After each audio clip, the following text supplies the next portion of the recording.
Hi, everyone. Welcome. Thank you so much for joining us today. We're really looking forward to today's session. We're going to give everyone a minute or two to go ahead and file and join us. So if you need to go ahead and grab, some water, a snack, feel free to do that. And we'll get started in about 90 seconds or so.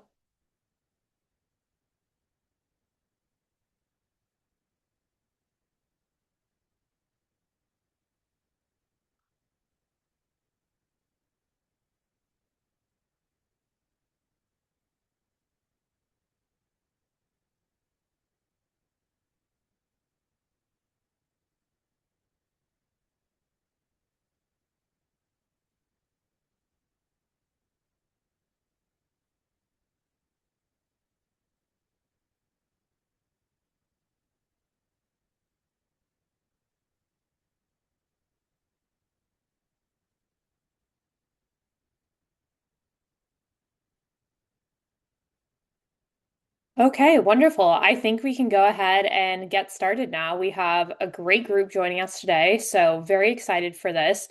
Thank you so much, everyone, for joining. We're really excited today to be talking about what it means to be using AI in academic operations. So we'll be looking at, use cases from early adopters and hearing from some amazing panelists that we have on the line with us today. So let's go ahead and get into some introductions. So I can go ahead and kick us off. Hi, everyone. My name is Bridget Moran. I'm our Director of Content here at Coursedog. I'm really here to help facilitate this conversation. I'll be, sharing some data points early on, but then really hoping to spend most of our time hearing from all of our great panelists who are with us today. So I'm going to go ahead and let everyone introduce themselves now. Jane, if you want to go ahead next. Hi there, excited to be here today. My name is Jane Klaus, and I'm our Senior Product Manager for Platform here at Coursedog. So, working on driving our AI roadmap this year. Excited to be here. Hi, I'm Greg Thomas. I'm the Vice President for Academic Affairs, Academic and Student Affairs at Isothermal Community College in rural Western North Carolina. And hi, everyone. My name is Howard Miller, and I'm the Chief Information Officer at the UCLA Anderson School of Management. Hi, everybody. I'm Dr. James Whitney III, and I'm the Associate Provost, Academic Affairs at Mercer County Community College in New Jersey. Wow, great. I think that was probably the shortest round of panels introductions we've ever had. So thank you everyone for not going into the whole spiel about your institutions as wonderful as they are, because I'm very excited for the panelist discussion that we'll be having today.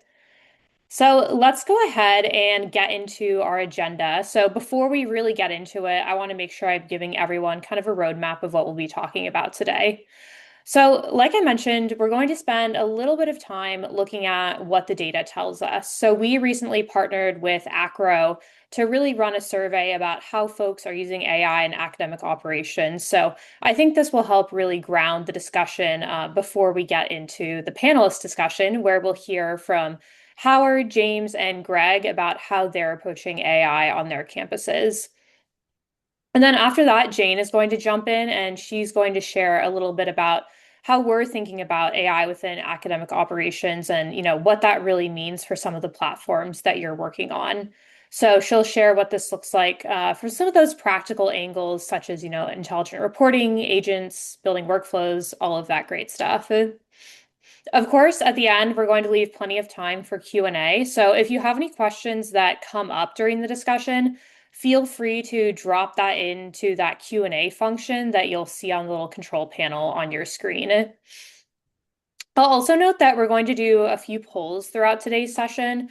We really love when we can hear your perspective, what you're working on at your institution. So be on the lookout for a couple of those as we go through our discussion. And then one final thing that I know folks always ask us about, yes, you will receive a link to the deck as well as the recording afterwards, so you'll have that for your reference. Okay, great. Well, now that we have that out of the way, let's go ahead and get into things. So as I just mentioned, we're going to begin by looking at what some of the data tells us about the use of AI in academic operations. I know for many of us, these use cases are still pretty new. So we'll talk about, how are early adopters using it? where are folks hoping to head next? And then what are some of those structures we can be thinking about to make sure that we're setting ourselves up for successful adoption? This slide here is really to help us set the stage for everything that we're going to be talking about today. So I know that, if we talk to probably every single person who's online with us today, they would all define academic operations slightly differently. I know it depends on, how your institution's organized, who's owning these particular functions. But we want to really just think about what it means from a high level. And the way we like to define academic operations is all of those functions that contribute to the delivery of the academic experience. I think unsurprisingly, this encompasses quite a lot. That being said, ACRO actually put out a book on this topic last year where they really kind of entailed what it means to run academic operations. And you'll see that all of the functions listed out on this side here are some of the ones that they highlighted as very critical. So running from, curriculum management, syllabi, catalog, scheduling, accreditation, and of course, some other areas as well. Given this context, though, we really wanted to know how are people thinking about the use of AI in ACOps? And so, like I mentioned, we partnered with ACRO a few months ago to survey folks on this exact topic, and we'll be running through a couple of the results today.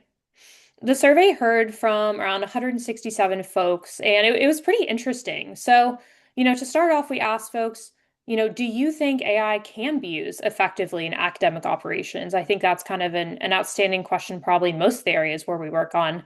That being said, 85% of them said yes, which I think is pretty remarkable when you think about it, that high level of consensus there. However, at the same time, institutions who are actually using AI, so not just believing in it, but using it, only 11% of folks said that. So there's definitely still a gap, and I think we want to talk about that today. How do we move from kind of that excitement into actually using it and making sure that those applications are successfully working for our campuses? So let's go ahead and do our first poll now. I think this is going to be an interesting one. Things are changing so rapidly right now. I'll be curious to see how these results differ from maybe what we saw in the survey from a couple of months ago. So we'll go ahead and leave this open for about, 60 seconds or so, and we'll see what we get here.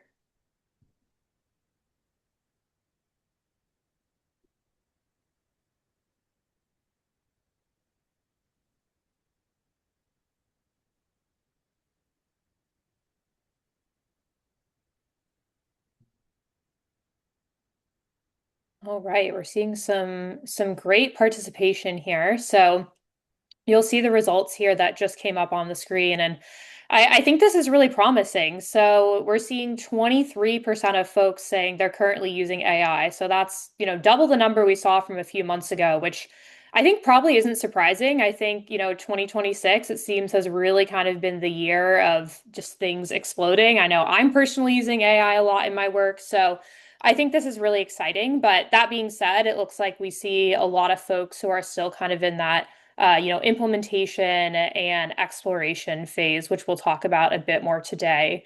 But Jane, I'm curious, do you have any, thoughts here as these results popped up on the screen? Yeah, super interesting to see. I think this is largely in line with what we've been hearing from clients. We have the full spectrum from folks who are waiting and seeing to those who are already building out their own data lakes and their in-house AI solutions. So super interesting to see how this spread will change over the course of 2026. Yes, definitely. Okay, well, thanks everyone for participating in that poll. Let's go ahead and get into a bit more of the survey results here. So I think it's important for this discussion to acknowledge that, of course, we're going to be talking about academic operations for a good amount of this webinar, but I think we'd be remiss not to acknowledge that we're all operating in a broader environment right now. Other departments, offices at your institutions might be leading the way, doing experiments of their own. So I think it's always important to think about, what can we learn from some of those early adopters? What can they teach us, as well as what can they show us maybe to avoid when we're thinking about, our own applications. So on this slide, I really want to kind of zoom out and talk about higher ed as a whole, because I think the picture does look a bit different here. I was looking at a survey that Ellucian recently released this year, and I think that it was pretty interesting. So you'll see on the far left here, institution-wide adoption of AI has really jumped. So 49% the year before, and now we're at 66%. So a 17-point increase. That's pretty big for only 1 year. You'll also see that additionally 43% of institutions now have AI in their strategic plan, which I'm sure could mean a number of things, but it means folks are definitely thinking about it.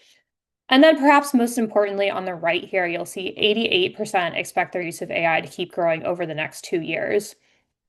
And what I think that really tells us is that, AI isn't a novelty anymore. It's really becoming part of day-to-day operations. So I think for a lot of folks, it's not a question of whether to engage in AI, but the question is, how? Where do we start? What can we learn from other folks who are already doing this? And that's what I want to talk about a bit on this slide here. Where are institutions making changes? So, according to the same macro survey, I think you won't be surprised that a lot of the common entry points are ones that all of us are using today. So, thinking about, generative AI for content creation, I think that this extends not just from, helping us draft emails or, synthesize data, but what does this mean for some of our academic processes? So, this could mean, drafting course descriptions, catalog copy, documentation, all of that other good stuff. You'll see a couple of the other applications folks have been thinking about, AI-powered chatbots for that student staff report support, as well as some of those, reporting tools and automated workflow systems that we'll talk about a bit more later. On the right, you'll see some of those more specific, applications folks are thinking about. So data analysis, reporting, and then, specifically for ACOPS, thinking about student demand forecasting. How do we make sure that we're, aligning the course schedule with student needs, and then that curriculum management aspect as well. Something I did want to note here that I think is pretty interesting is that the majority of early adopters have really only launched their initiatives within the past 1 or 2 years. So this is still pretty new to all of us, even folks who have been dabbling in it for a little bit longer. And we hear from our great panelists, Howard, James, Greg, in a few slides on this very topic. So very excited to hear about their specific applications and what they're working on. So for those of us who aren't yet in that bucket of actually, doing these implementations, where are these folks thinking about where they want to head next? It's interesting to see that I think the vast majority of folks aren't necessarily saying no to AI. They're just saying not yet. So you'll see that 55% of non-adopters plan to implement AI in academic operations within the next 3 years. And you'll see that a lot of the areas they're thinking about are very similar to what we saw on the last slide. So, data analysis and reporting, course scheduling, curriculum management, all of those great things listed on the slide here. So when I see this, I think, folks really do have that desire. I think the momentum is building, but there are definitely still some unanswered questions, which I'm excited to kind of chat through more in our panelist discussion in the next couple of slides. So how can we help ourselves move forward? These past few slides, we've talked about some of the applications, some of the exciting things we can do, but of course, this just doesn't happen overnight. There's a lot of, I think, groundwork that we have to put in to make sure that we can get there successfully. So you'll see that we have 4 themes highlighted on the slide here, with the first being leadership and governance. So really making sure that you have that executive buy-in, that those dedicated folks who can actually help champion these initiatives. The second, those peer examples. So we've talked about this, right? Everyone wants to learn, what are my peers doing? How can I kind of learn from what they're doing and make sure that the investments that we're making are actually worth it. The third here, security frameworks, of course, always important to be thinking about, data privacy, trusted outputs, all of that good stuff. And then the fourth one here being staff training. I think this one is particularly critical. I think a lot of times people are excited but don't necessarily know where to start. It can feel overwhelming, right, with all of these tools that are flooding the marketplace. So, really helping folks feel confident in what they're being asked to use. All four of these themes here we're going to discuss in more length during our panelist discussions. So I think we're going to go ahead and just jump right into that. I think we've heard enough from me, so excited to get to our panelists. But before we do that, I want to do one final poll question here. Thinking about, what would be most helpful for your institution. So let's go ahead and launch the poll question now. Again, we'll leave it open for, 60 to 90 seconds so we can hear from everyone.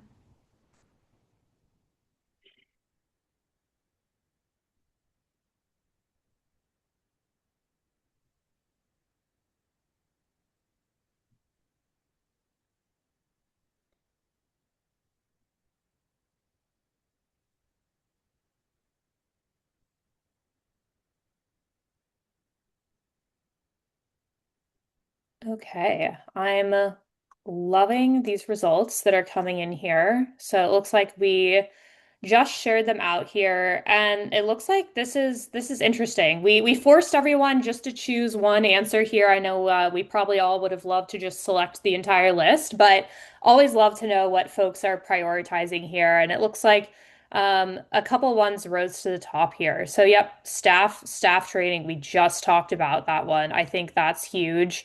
And then also some of those other, practical things we need to be thinking about, like that data governance, privacy. How do we make sure we have the funding? I think that's, evergreen question we're all asking. Jane, anything stand out to you here?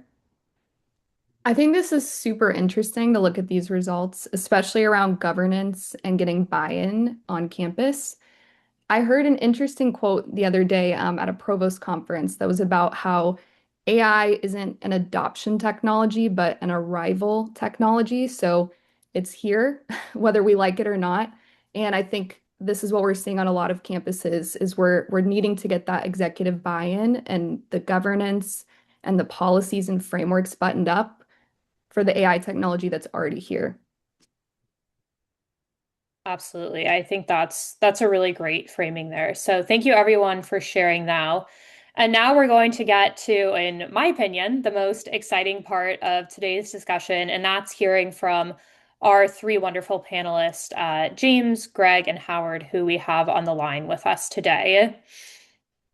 So I think, one of the questions that everyone is wrestling with right now is, how do you even get started? How do you know that now is the right time to move? And like I mentioned previously, not everyone is going to start in the same place. And there's, I think, really no one way to begin. And that's why I'm excited to hear from all three of the folks on the line today, because I think that they've all been approaching this slightly differently, which is going to make for a great discussion. And Howard, I want to start off with you. So I think, you probably have been one of the early movers. You maybe didn't necessarily have those peer examples to look to, but you've kind of been thinking about this independently. And, in our discussion before this webinar, you mentioned to me that you've been live with production agents for over 2 years and really made that decision to go in early. And you were kind of framing it as the risk of inaction outweighs the risk of action. So I was hoping you could walk us through your thinking there. What would you say to an institution who feels like the risk right now is still too high? Look, I think those that don't address this at some point will likely become irrelevant because the fact of the matter is, at least from my lens, students are already using generative AI tools. There's no doubt about it. Empirically, if you talk to OpenAI, they will give you a list of all of your students who are using their technology. So we know just at table stakes that they're using it. So you can either try to let them use it independently of how you as the university is acting towards those tools, or you can try to, in the course of everything you're doing with AI, one, give them a place to operate that's secure and private. Now, that in and of itself is a challenge because we know inherently that students don't trust us, right? That they think Big Brother is watching. So I get that there's a bit of a dichotomy there. But from the forefront, the understanding that students to come to our institutions where they're going to be preparing for a career where when they leave, that expectation on the other side is that they're going to go out into companies more often than not, where they're not only expected to know how to use AI, but more than just simply prompting, how to actually use AI to make business decisions in whatever discipline they're going into. So I could go on for this for a long time, but let me just park it there and see if we've hit the genesis of the question, and then hopefully my peers will have something they'd like to add to that as well. Yeah, no, thank you, Howard. I think that that's a really great framing to kick things off. Want to hear from a few of our other folks. James, want to bring you in here. So I know that your institution at Mercer, you've stood up a dedicated academic operations office, and part of that office's responsibility is to really support AI adoption. So I'm hoping you can tell us a little bit more about, what was the rationale behind standing up this office and how is that really helping you kind of invest and stand up these resources today? So, and good evening or afternoon to everyone. And I agree with Howard and all. I think that, well, let's always say many colleges have had academic operations offices that have sit in provost or academic affairs office, and we do the scheduling, the catalog, the processing, the curriculum. And I think initially when I arrived here, I came from a Big Ten school, and arriving here to the community college, I realized, well, we are a little bit resource strapped, right? And we have to kind of figure out how we're going to make these operations effective, right? Documenting, making sure things move so that we can master accreditation, we can get student information out. And then how does that impact students? So the guides has always been about academic operations impacting student success. So at Mercer, what we've done is we've actually expanded the office where we have a dedicated individual. That was our first employee outside of myself and an admin was to hire a director to implement Coursedog because those were the kinds of things we needed to do. We needed to figure out about our curriculum, our catalog, how we're going to do our workflows, how are we going to think about this being smarter. AI was already here. It was just how we were going to pick it up, right? And how are we going to get everybody on board. So that was kind of step one. And then we've been implementing each of the processes to make us more efficient, make student friendly. The other part that we've done that's really interesting is that we've also added the student operation piece where we have academic advising, career and transfer, as well as the student experience, like student employment, any process by which the student must use an academic document that comes back to them, we actually process and work through workflows,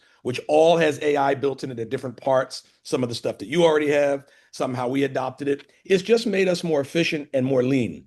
We don't get a lot of funding from the state. We don't have a lot of institutional funding. So we decided to make this office expand and we support the faculty in that. In that, we also provide training and professional development. That way, every faculty gets individual one-on-one attention to do some of these things better to impact student demands, if that makes sense.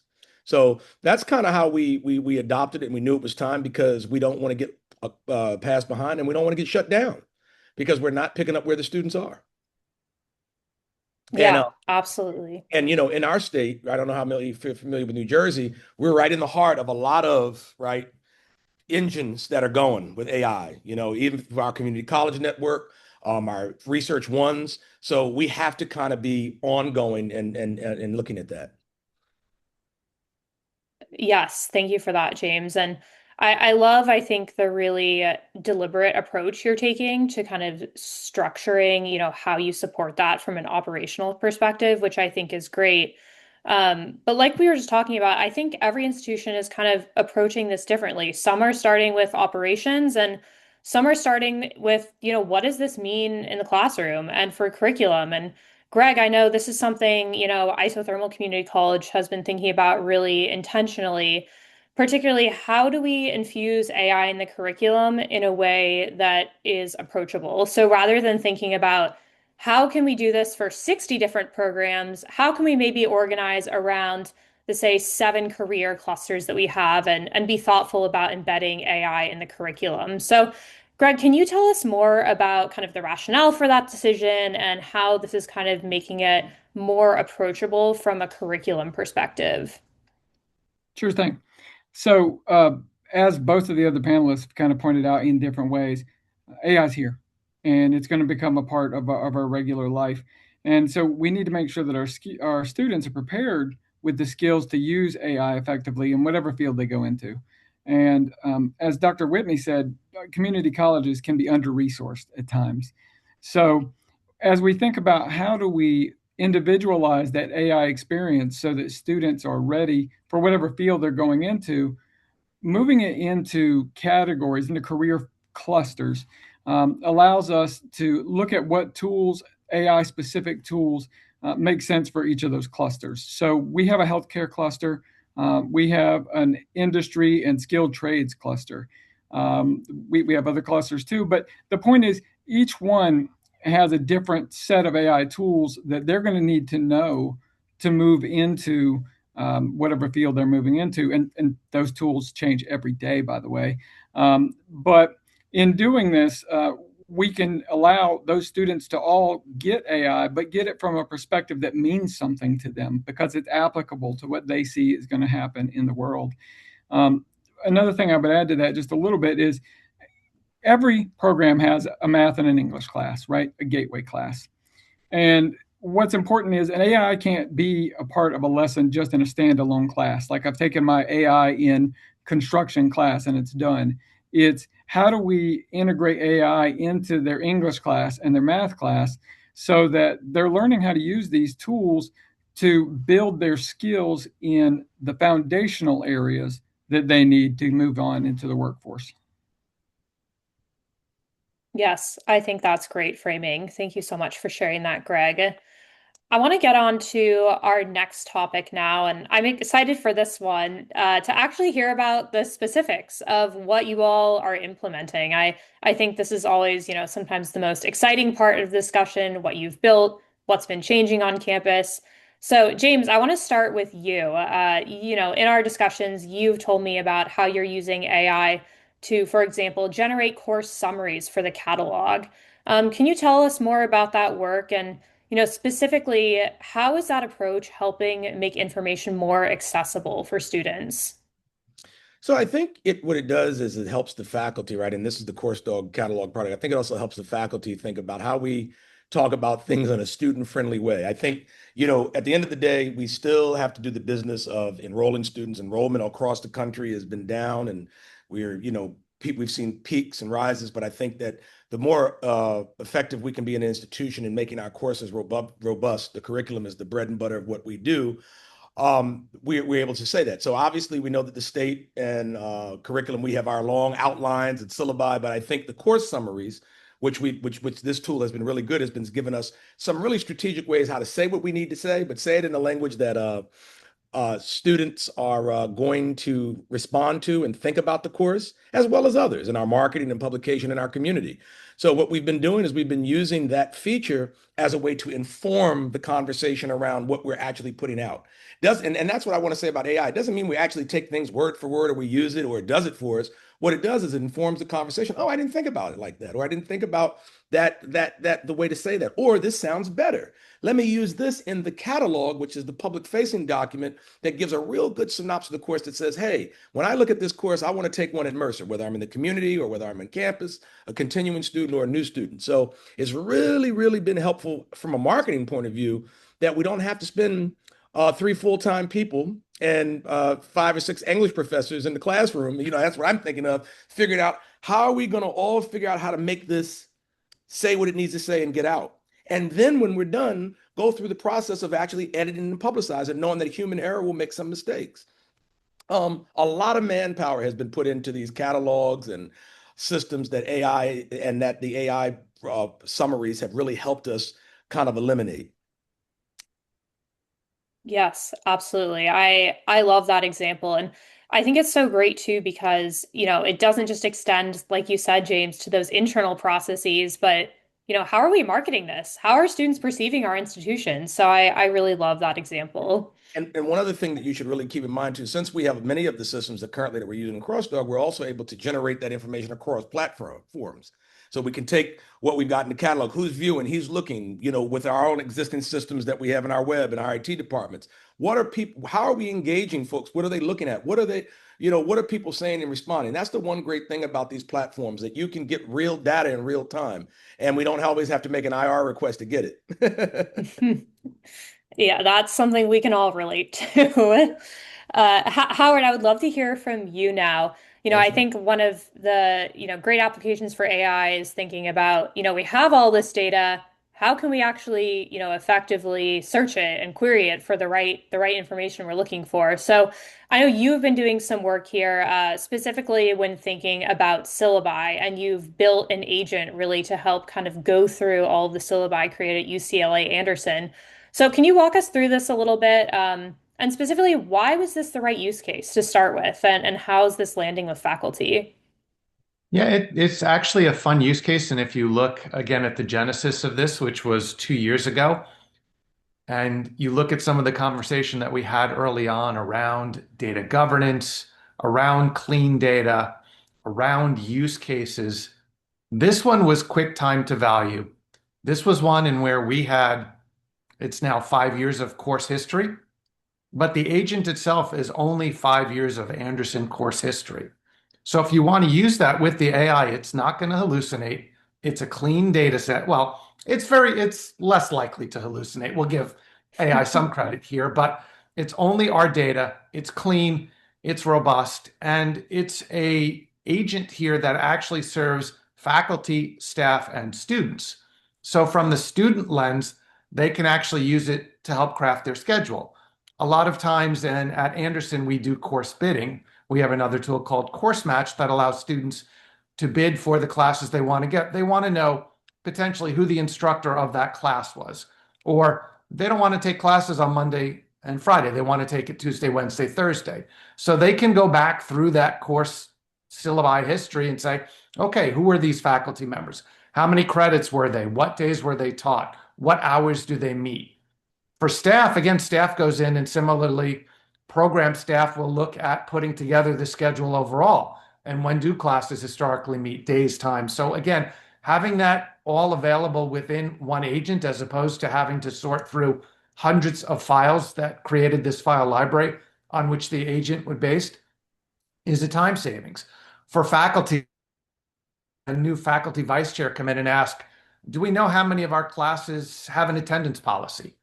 Right? Do we know? And I actually looked at the agent this morning and I asked it, how many of our classes have a policy that said we can't use AI in this class? Right? So again, to be able to go against that data set that we know is a good data set, that is robust, that's clean, that's ours, that can be compartmentalized to just that data, again, was quick time to value and efficiency across all of our different stakeholders.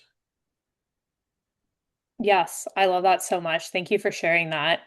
Greg, I want to come back to you since, like we were just discussing, I know you've been thinking about this a lot from the perspective of what's going on in the classroom. And you were telling me how one of your math instructors piloted a closed circuit AI tool for use directly in the classroom. So, can you tell us more about that? Particularly, why is it important in this case to be using this closed circuit tool? And what's it allowing instructors to do with students that they might not be able to do with some of these more, general purpose tools like ChatGPT? Sure.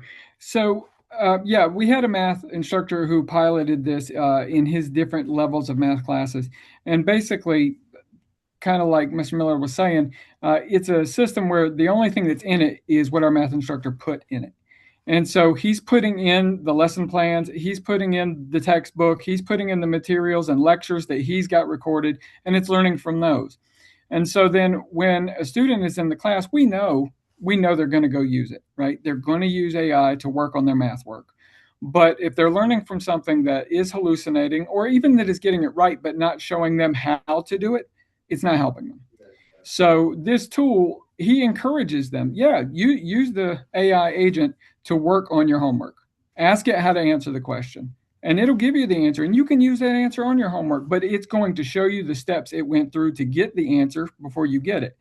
And then it's going to allow you to practice with it. And so what that does is it encourages students to be involved in their own learning and to feel like I don't have to hide the fact that I'm learning through the use of AI. But what it does on the back end for the instructor is it's collecting all of that feedback with students. So he can go back and he can see what are they struggling with. He can see what concepts does he need to cover more in the class. He can see all of those things that as an instructor, you hope and you pray that you can figure out so that you can adapt your class day to day versus semester to semester or year to year. And he's able to implement that to see success in those classes. And he did that last year, and it was highly successful. And he has worked with other instructors in our arts and sciences division to roll that out into other programs. So now we've got that going in some English classes. We've got it going in history. We've got it going in humanities. And the idea is if we know students are going to use a tool, teach them how to use it right so that they can use it in a way that will benefit them moving forward. Greg, you bring up a really great point. I was just thinking about some of the work we've been looking at. We just connected with a faculty member at one of at Rutgers, and they were talking with us and looking at how we use AI to support neurodivergent students. And so we're going to be doing a partnership with Pathable AI on that and trying to really look through how we support students and how they make it to careers. So I think the use of AI is so transient, if you will. It builds off of each other in a way that I think is critical to how students learn, because it quickly gains how students adapt depending on the learner, right? So we always talked about for years how students learn. You can do this in a quick turnaround, as opposed to really spending months on months through placement tests and other old dated things or questionnaires to find out the information you need to help students. So I think what you're raising with the faculty is something we're engaging as well, and think that that's really a great way to use AI. And if I could just chime in, agree. I mean, we stood up an agent for financial accounting, and all it is the 200 files that those first-year MBAs would be using in that course, right? Again, a very static file library. It's a tutor that's available to them 24/7. There's really no lift. If you've got a question on discounted cash flow or anything else that's causing you grief, you can go to that agent, and it's going to, as Dr. Thomas said, right? It's going to tell you exactly that material as we're going to teach it to you in that class. Again, quick time to value, very compartmentalized, lower risk, approaching the AI, and actually helping the student evolve through that course material that they ultimately have to understand to be successful. And two quick things I would add to that. When you asked about what does it provide to the instructor, another thing it provides to the students is it's like having access to your instructor to ask questions, but anytime. And you don't get that with an instructor. You can't ask them at 1:30 in the morning and get real-time feedback, and you can with AI. And the one thing I'll say is there is always, and we probably talk about this a little bit later, there's always resistance to new tools, right? People think AI, that's cheating, right? You're not learning anything. They said the same thing about the calculator. And if you went in and hired a professional engineer now and they didn't have a calculator on their desk, you'd be worried. Yeah. Yes. No, Greg, that is actually the perfect transition into the next slide here. And that is thinking about navigating resistance. Of course, not everyone is going to be 100% on board. We all encounter this. So I want to talk about this a little bit. Howard, I think you've taken an interesting approach here where you've been really deliberate about working with willing adopters rather than necessarily mandating adoption. However, that being said, I know that you said you've noticed some interesting changes recently. You've had all of a sudden, 60 plus faculty member requesting Claude licenses, many of those who were previously disengaged. So, what's changed and how do you think about, balancing encouraging adoption while also thinking about, the cost implications of some of these tools? Yeah, I think it's changing really quickly. And the pace of that change for us is probably among the biggest challenges, is trying to figure out where and how to make bets on what may or may not be relevant given the financial constraints of all of our institutions. I would say that 2026, and you touched on it earlier in your open here, right, has really seen an overall shift in the level of engagement. I'm not going to give all of the credit to Anthropic, but I think for us specifically, it was because of Claude Code. I would say that some of these faculty members were probably using tools maybe somewhat unbeknownst to us, which is a different problem, and I think goes back to some of the risk and some of the action that we've talked about at the beginning. Because I think every institution at its core is worried about an incident or a breach or something that's going to affect their brand. And in and of itself, I get that that's part of the inaction here. But getting back to the question itself, Claude Code, and whether it's Claude Code or Codex, the ability for somebody who traditionally wasn't an IT person or even a developer, software developer or whatnot, to be able to create an app or to create a website where they could do practice sessions, or to even take a tedious task of putting a syllabus in a format that an institution is expecting that used to take days and be able to do that now in a number of hours, really is the game-changing aha moment, right? And on top of that, what I would say, and it goes back to the element that we talked about earlier around staff training, right? We offered last year in a variety of different ways sessions to staff, and they weren't very well attended, if I'm just being quite frank about it. And the one that we just offered a month ago had probably 3 times the amount of participants that had previous in 2025. So I think, to the point that we've covered earlier, that AI is here. I think people are seeing it. I think people are getting it. I saw something in the Q&A. I think people in our institution aren't necessarily seeing this as something that's going to replace their jobs. And, quite admittedly, on the other side, I'm trying to position this as something that's really meant to augment or assist jobs that we're already doing. In higher education, we've always been asked to do more with less. And I actually think we have a transformative technology here that might actually help us level the playing field a tiny bit. Let me just finish the last piece. The finance is important, right? Those Claude licenses that I bought aren't inexpensive. I think this gets back again to your value proposition as an institution. Do I think everybody across my institute needs Claude and Claude Code and at the highest levels? Absolutely not. But I think what AI has proven to us is that there are people willing to engage and adopt, and whether intentional or not about a digital divide, those that want to take advantage of the technology, we're allowing them to because of the art of the possible. Those that aren't right now, we're going to hope that they come along for the ride. We're going to continue to provide them those training opportunities to see how they can figure it out for themselves. What we've found is that when you can show somebody how they can approach AI personally to help them do their jobs more effectively, that's when that light bulb goes on, and that's when you get that aha moment. Yes, thank you for sharing that, Howard. Greg, I want to bring you in here. So I know in one of your first responses, you noted that often students are more ahead than instructors when it comes to AI. So how do you think about this, for the faculty members who aren't eager adopters? How do you work with them? Of course, not everyone is going to be a first mover here, but how do you establish some of those shared guidelines so students aren't getting, wildly different experiences depending on who their instructor is?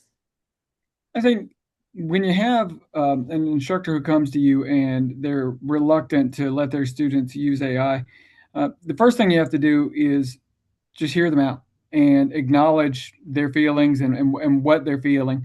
And then ask them to really critically break down what the reluctance is so that you can help them work through how you can address that in a way that still works. So like I saw one question in the chat was about critical thinking and whether we're losing out on critical thinking by using AI. And I think that if critical thinking is an important thing, and it is, and it's something that we want to teach students, which it is, then we have to implement critical thinking in designing assignments that make sure that students are still doing that critical thinking even when they're using AI. And, I've seen instructors who will do things like instruct the student to take a prompt and debate with the AI, to go back and forth with it, and then provide the transcript of that debate as the assignment.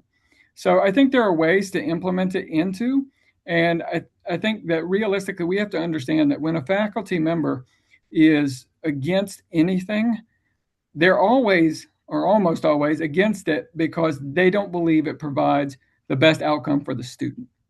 And so if you can turn that around and demonstrate how you provide better outcomes for the student by using AI, the resistance generally just goes away. Yeah, I love that framing. Thank you for that, Greg. Well, on our last slide for the panelist discussion here, just to make sure we have enough time for Q&A, going to ask everyone to try to keep to 60 seconds per answer. I know that's very hard, but we'll try our best. So let's talk about some of the points on this slide.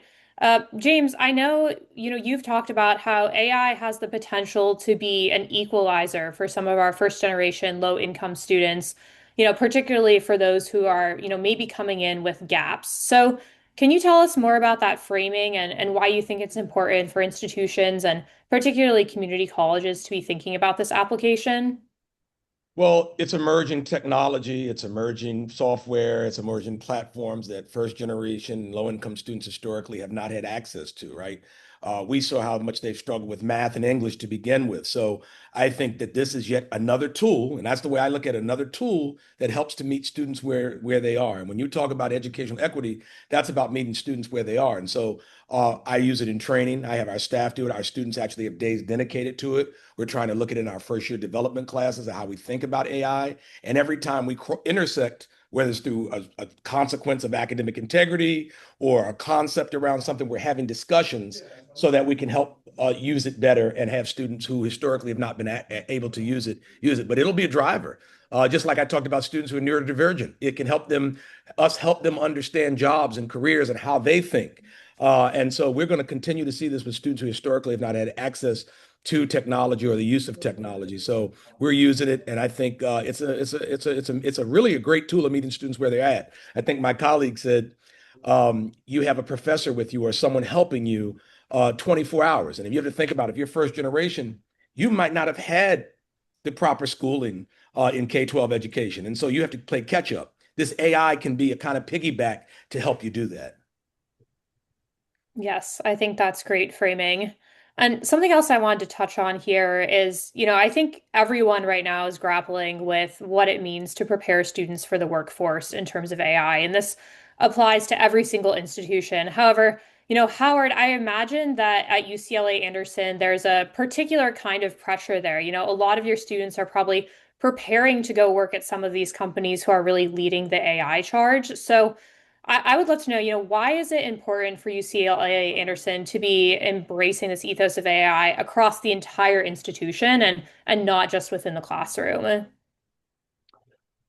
Look, I think that point is well taken, and we know specifically that employers are telling us that they're not going to hire if these students don't have these requisite skills. And again, it's just not as simple as prompting, right? It's actually making business decisions with the AI. It's that next level up, right? And so if you want to look at that, and if you want to embrace that the mission is that we have to prepare students to do that, and it goes back to your second bullet there, right? If the students are ahead of us, then how can we best prepare them to be able to do that? So I think faculty look at it, and I've heard this point several times already today, that I think the faculty have a great opportunity here to embrace and change the way that they've traditionally delivered, and also have to rethink about the way they assess to understand how to use the technology to best approach getting that student to prepare to go out in the workforce. And then very similarly, staff always seems to get left behind in this equation, right? And I keep going back to staff more with less, right? And there is an enormous amount of pressure on staff to be able to keep up with all of this. So again, understanding how some of the basic efficiencies and productivities, without getting into the metrics, because I know we could be here all day discussing the true metrics of these tools, but we know whether it's just even summarizing emails, taking notes from meetings, there are things that we know the AI does very well today that can help us keep up and be conversational about what the students are ultimately seeing and thinking as they prepare to go out into the workforce. Definitely.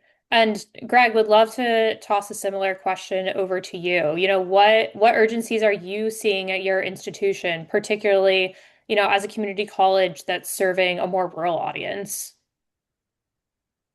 Yeah, so our the core of our mission, aside from AI, aside from all of this, is access and equity, right? In a rural environment, it can be easy, especially in regards to technology, for our community to get left behind the curve. We're midway between Asheville and Charlotte. When people think about North Carolina, they think about it being a technology hub, but that's on the other side of the state in the triangle. So, what I would say is what's important to us is that AI is new, and so we have the ability to be in on the front end. And B, it can be an equalizer. And that is really important for our community that is both rural and economically disadvantaged. And I'll give you two quick examples. I've got a student who I've worked with who wanted to build out I'm going to say a product, it's for his own use, and had no idea how to code. And so he has used coding tools to build exactly what he needs. It does his inventory for him. It manages his marketing relationships. He's built this using AI code building tools, and now he doesn't need to. He doesn't even use them now. I was talking to him the other day, and I don't know how much he knew about computers when he started, but he started talking about, oh, well, it'll just be easy. I've just got to go in and edit my JSON file. And I'm like, whoa, whoa, whoa, back up. So I think that there's the opportunity to learn, but also along the way to benefit in a way that wasn't there before. And one other quick example of that I'll give is we have a student who runs a car detailing and car wrapping business. I mean, that's pretty hands-on. We don't think about AI being involved in that, and AI is not going to wrap your car, at least not anytime soon. But what he did use was AI to design a feature for his workplace so that he could show people what a wrap would look like on their car before he does it. And that's allowed him to market his services better and to increase his business. So I think when we think about, and there were a lot of comments in the question and answers about AI replacing people, and it's not that. It's a tool to be used by people to augment our skills and to augment our opportunities. And I think that rural communities are poised to take real advantage of that and empower the people who live in our communities. And Greg, I want to just say, to echo that, if you go back to the days, most of us have cell phones now. We were using emails, now we have the GPS. I mean, there were times at juncture where these things have changed. So I think if we can get faculty and others and people to understand, this is a tool it's here in our time. And we have to learn how to use it and navigate it. And as we use it, it will be beneficial. Could you imagine going back to the dial-up phone or the rotary phone? I mean, for those of you who can remember, I couldn't, or a pay phone, I couldn't imagine that now with my schedule. So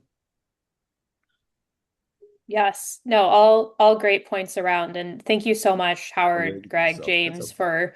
for all of these insights here. So I know we have just a few minutes left here, so I'm going to turn it over to Jane now, and she's just going to share a little bit about how we're thinking about this at Coursedog very quickly, and then hopefully we'll have some time to squeeze in a few questions at the end. Thank you so much, Bridget, and to all of our panelists. Super interesting to hear all of your insights. Quick bit of context on who we are. Coursedog serves over 400 campuses, serving over 3.3 million students. And we're really the platform that connects a lot of workflows that used to live in silos in higher ed: curriculum, catalog, scheduling, assessment, faculty workload, all in one place with bidirectional integrations to your SIS and LMS. I'm excited to share our high-level AI roadmap for the year. Coursedog has already been leveraging AI for different functionality in our platform for over a year, so this is not new to us. But what you're looking at is what we're planning to build throughout 2026.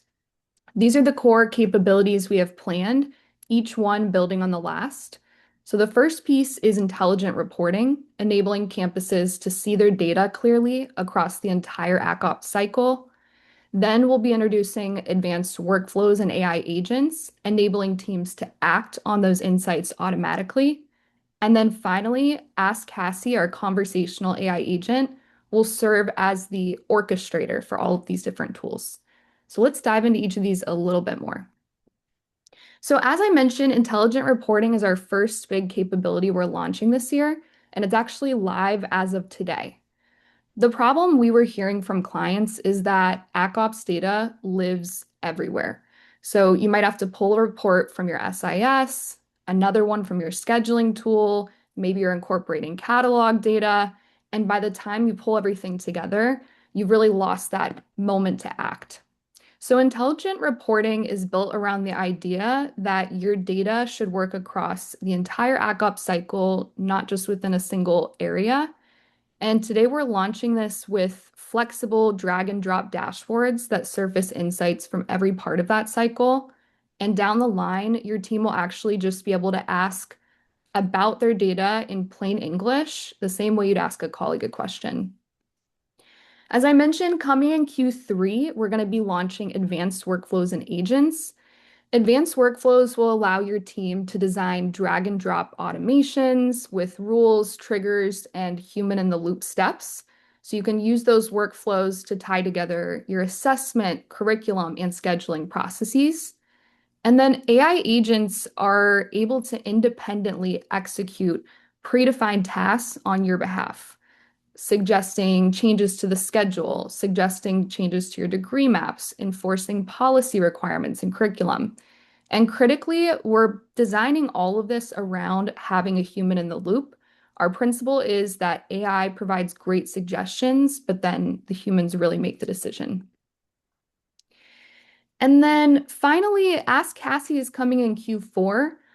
You can think about Cassie again as the orchestrator for all the other features I've mentioned. So Cassie is your conversational agent who can answer questions about your data, serve as a trigger point in a workflow, or kick off an AI agent flow. Cassie's recommendations are always going to be surfaced in context in your app, and Cassie will proactively surface proposed changes and show you the downstream effects of the decisions that you're making. Ran through that quickly, but happy to take any questions on anything you just saw, and I'll pass it back to you, Bridget. Yes, thank you, Jane. As always, we only have a few minutes left. We had such a great conversation here from all of our panelists, but for folks who have any questions, please feel free to go ahead and drop those in the Q&A. And if we don't have time to get to you, since I see we have a number here, we'll try to reach out to you afterwards. So let's see what we have in here. I'm just scrolling through these. Okay. Okay, I'm seeing one question here about the new AI reporting tool. Jane, I'll turn this over to you. How much will it pull in information from, say, events data to help with some of that, facilities management?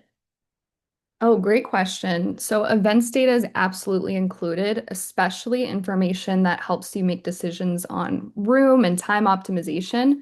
But really, our philosophy is if the data is in our app, it is available in intelligent reporting, and you'll be able to tie that to all of your other processes. Great. Thank you, Jane. I'm seeing we have a lot of comments here in the Q&A as well, just, folks thinking about, using AI in their operations versus other parts of the institution, some of the policies that we should be thinking about here. Let's see, what else do we have?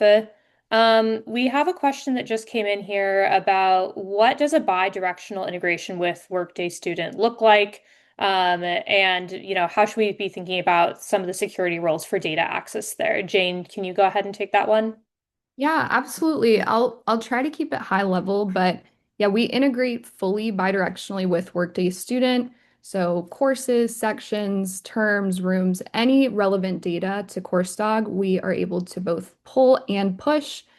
I won't get too into depth on security roles, but I will say that we have a very robust RBAC role-based access control process within Coursedog system that really allows you to get super granular with what folks can see in the app.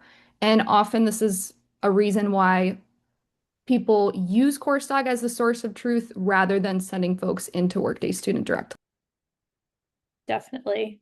All right. Well, we just have 1 minute here, so I'll try to get us to wrap up on time. We have one final poll question here, just a very quick yes or no. And like I said, I know that we weren't able to get to all of the questions here, so we'll try to reach out to folks individually to answer some of those questions. But let's go ahead and launch that final poll question. We'll just keep it open here for folks. But as everyone is just clicking that yes or no here, I really want to thank everyone who took the time to join us today. I know that your time is very precious, so we appreciate your engagement here. And then, of course, thank you to our three amazing panelists that we had.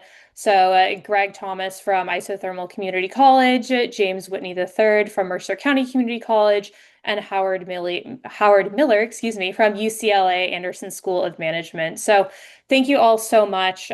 We really appreciate your time, your insights, learning from each other. And then, of course, thank you to the team at Inside Higher Ed as well for facilitating this webinar. So thank you so much, everyone, and we hope you enjoy the rest of the day. Thank you. Thanks, everyone.